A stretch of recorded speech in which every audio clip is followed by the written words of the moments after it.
Okay, so update on the Manhattan. For those of you who remember this mill, or lathe, excuse me, this was my dad's original shop lathe. It was a Manhattan Supply Company.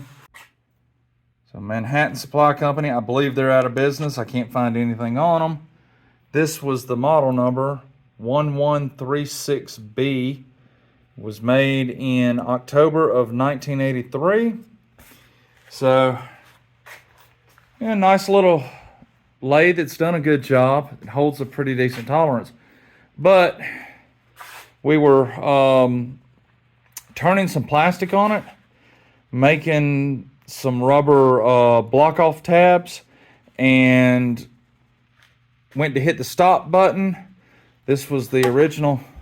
Let me flip it around. So you had forward, stop, reverse.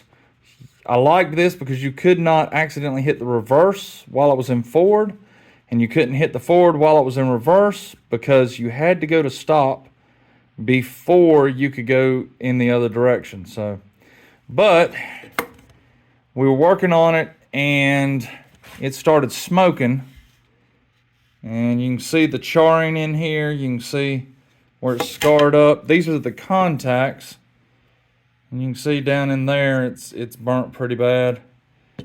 And these are just push button contacts. This one actually looks okay. It doesn't look like it's damaged, but I can't find these anywhere.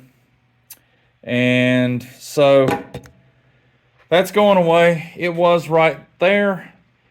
So we've kind of been fighting and fighting, trying to find the parts to replace this. We couldn't. So we went with this. This is a barrel switch. It's forward for this direction, reverse for the other direction. Stop is in the middle here.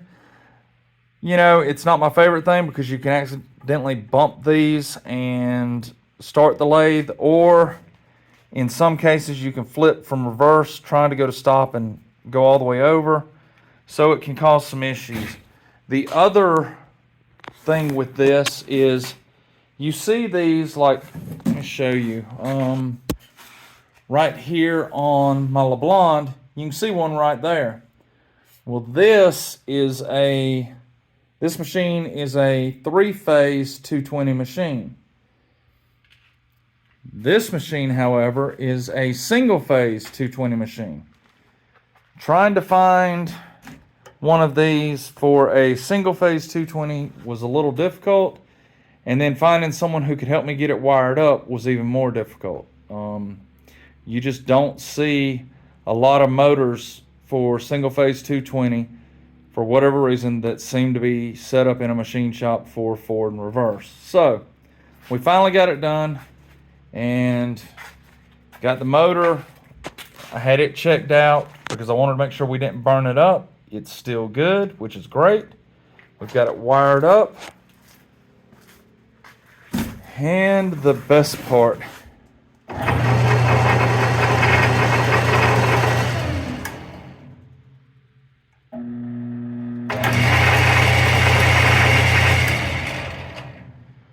The lathe is working again.